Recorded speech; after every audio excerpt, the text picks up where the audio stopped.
National Sexual Assault Awareness Month.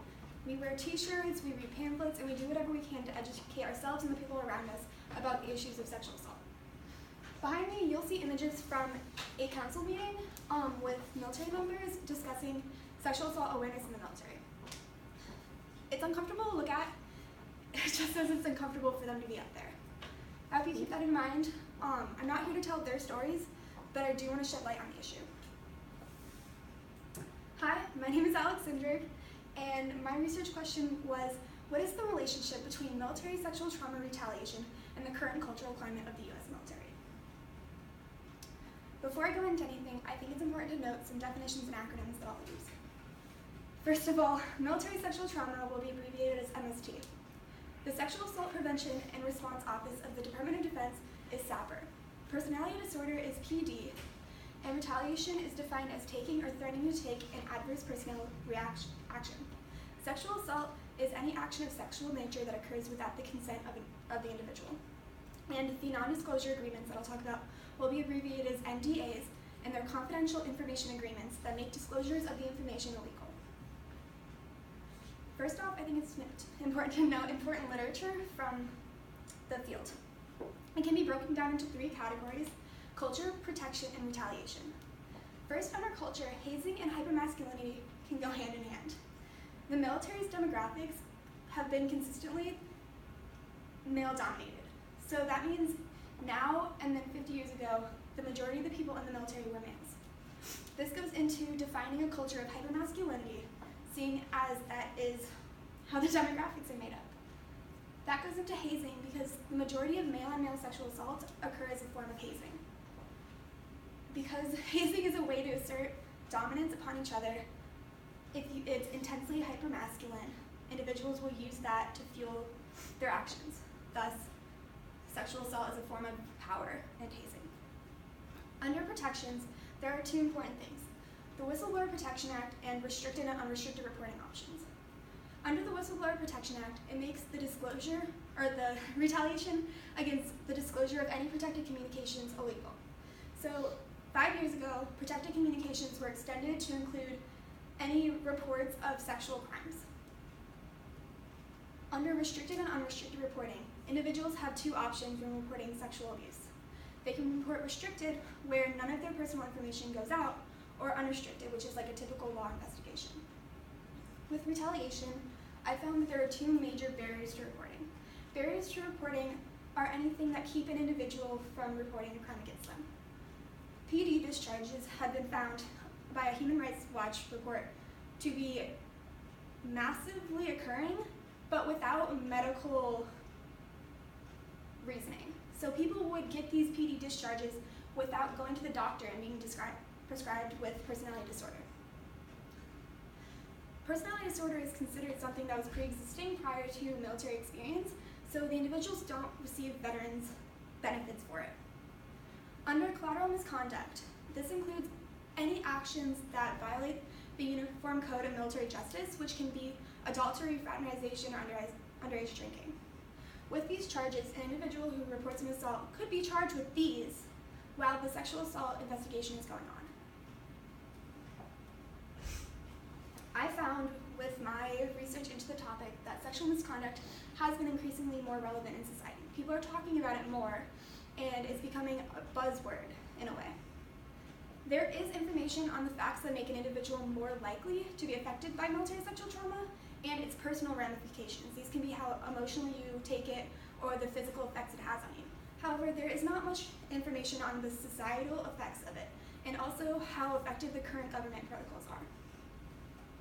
Going into the current government protocols, in a 2016 report from the Army to the Department of Defense, it stated that people have been reporting at a higher rate, which makes them believe that they're more trusting in the system. This is the basis of my research, in that I want to know the perception culturally of the command climate, and whether or not they trust it more, or if that's false. I had 4 major parts to my method. The first was my literature review that I talked about before. I took the information from my literature review and I split it into categories and found important terms that came up multiple times. I then used those to format themselves as guiding questions for the third part. I created surveys and interviews to go with the surveys, in which I gave them to current or veteran military members discharged within specifically the past 5 years. However, I did extend it to any veterans because of feasibility. The last part was a content analysis. I reviewed more literature from the Gale and USF student databases because I found important information that I did not find in my literature review. My survey had 11 participants and my interview had 2. It was 7 males and 4 females for the survey, and all of them were Caucasian. And it's important to note that the majority of them were from the Army. 7 of the 11 were from my target population of active duty or discharged within the past 5 years, and 4 of them were outside of that. I don't believe I found anything significant in my survey portion.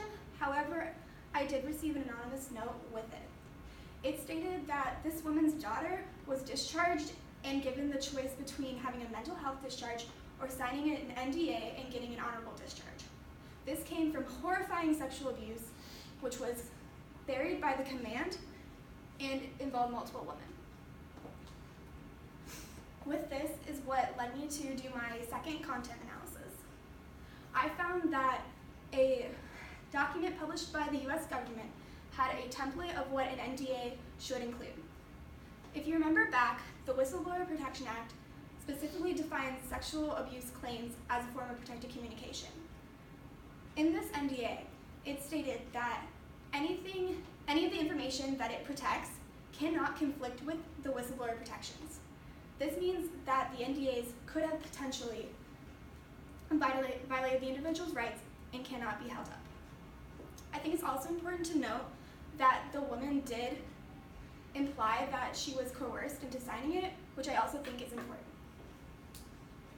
The second part of my research that I found interesting was my interview. I had 2 participants from 2 different backgrounds.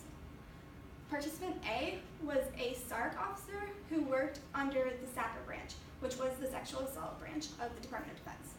He is an Army officer and he is active duty. Participant B was a woman with sexual abuse experience. She was discharged, I believe, a year ago, and she was in the Navy. I found 4 important parts of the 2 interviews, which I used the same questions to guide them, and I found that both of them had dissenting views on each of these 4. The 4 things were sexual assault prevention training, the military justice system, retaliation, and hazing. I'm going to start with sexual assault prevention training because I think that's very important. Participant A was very proud of military sexual assault prevention training. He stated that there are 30-hour intensive video trainings and they had to do it every 2 years. He said that they involved real cases and they were so graphic that some people had to leave. Participant B stated that the only training they received was they were told don't dress provocatively, don't overdrink, and don't go out alone at night. Under the military justice system, I also found 2 interesting things. Participant B does deal directly with the military justice system, or Participant A does, and the handlings of sexual abuse cases. They stated that if you report unrestricted, there's a full criminal investigation, similar to if you've seen NCIS. They explicitly stated multiple times that these investigations are not victim-focused. They thought that was very important to get across. Participant B had a very different experience personally. They stated that they were asked questions like, what type of underwear did you wear, or how many fingers did he use? These put the direct blame on the victim versus looking at important details of the case. I also think it's important to note that Participant B feels that the military justice system failed her in a way. She had a trained trial counselor during the case, and the initial one was very optimistic. After it was changed, the case ended up being dropped because the trial counsel that was new did not believe in it. The third category that I had was retaliation. Participant A stated that the only retaliation that occurs is if the accuser or the accused makes a public announcement. So this would be going out in a public forum and yelling at someone. Then the word spreads and people take sides. Participant B stated that they face retaliation from someone who is a witness in their case. Lastly, hazing. If you remember from my review of literature, hazing is the #1 reason for male and male sexual assault in the military. I thought it was important to ask questions about that just to get an idea of the relevance of hazing, but I didn't want to go into explicitly sexual abuse because that wasn't necessarily the focus of my research. I found from participant A that the military has very strict anti-hazing policies now. If someone is a high rank and they're caught allowing hazing, they can lose their rank. Participant B stated that hazing is very prevalent, but they don't call it hazing. This way they avoid getting in trouble for it, and they can still do what they've historically done. In conclusion, I think it's important to note that I had a very small sample size. I also relied on voluntary response sampling, which means I cannot generalize these results. I can, however, make implications and request further research. I thought it was very interesting that there was no published information existing on military-issued NDAs, especially on sexual abuse cases. It was very difficult to find out anything about military-issued NDAs. This could be because of 2 reasons. Either these NDAs are non-existent and the tip that I got was false, or no researchers have found this information and the military has not informed the public of it. If it is the second option, I believe it's very important to research this further. I also think it's interesting that there were dissenting perspectives between my 2 interview participants. The backgrounds of the 2 were very different. As I stated before, the woman had experience, participant B, and participant A was a SOC officer, which means he was higher ranked. And I do want to note that they did disclose their genders, and one was male and one was female, so that could also go into it. I think it is important to look into this because, as I said with my research question, I am looking at the current cultural perspective. If 2 different groups have different perspectives, then what is the actual circumstances? I do want to also note that if any further research is made, it should be conducted by a non-military source because there could be biases in the results had it been by the military. I want to leave you with this. These are photos from a photojournalist, Mary Calvert. It's the same one at the beginning. These are real military sexual abuse survivors, and thank you. Thank you. All right, question number 1.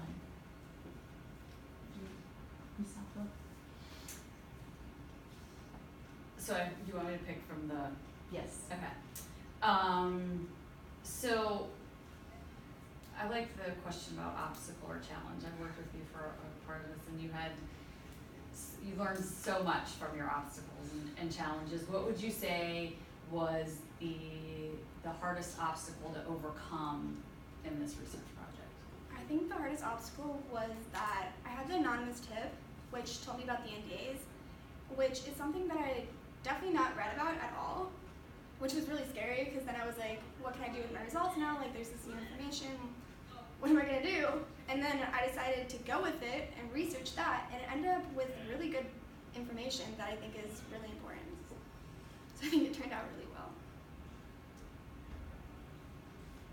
Question 2. So based off of that finding, what advice would you give to another researcher who might choose to investigate that question? Don't be afraid. I know when I found that, one of the major things that was like in the back of my head was, what am I going to do with this information? It's really scary. This is an established system, and I'm almost in a way calling them out for something that they could potentially be doing. So I think if you're not afraid of the what ifs, then you can find really good information. That's really important, especially because this could be so influential on people's lives. Okay, my question is about your sources. All right. So was there one source that was the most influential? And in what ways is that influence apparent in your final conclusion? So there was a 2016 Military Justice Experience Survey, it was by an outside source published by the Department of Defense, and it basically outlined what mine outlined, as it asked questions about, not specifically military sexual assault, but there was a portion on it, which I focused on, where it asked about retaliation, the types of retaliation, which, if I go back, I don't have it in here. I used the terms that they used to define the retaliations in my survey, which my survey didn't end up with anything relevant, but that really guided my questions. I looked a lot into hazing too, because that was a big part of that. So that kind of guided the questions that I used and the ideas that I want to pull from. Thank you. Yeah. What might be the real world implications or consequences, influence on others' behaviors, decision-making processes, or discoveries related to your findings? So, especially with the NDAs, I think that if this is existent, and even if it's not prevalent, but a few people have gone through this, then finding out that it could potentially be illegal or violating their rights it's going to do a lot to them personally. Either emotionally, that could be devastating, that they left the military, they were coerced into this, and now they didn't have to face that. I also think that it could lead to further investigations, legally and in research, because again, it is dealing with people, it is dealing with a crime, and I think it could lead to important things in the future, like further research or criminal investigations. I have one last question for you. I have a curiosity about your non-disclosure acts. Okay. In your journey in researching, when you came across these military NDAs, did you reach out into any other bodies of literature to find NDAs existing in similar situations? I did actually. I found that there's a lot about NDAs on sexual abuse cases in Hollywood.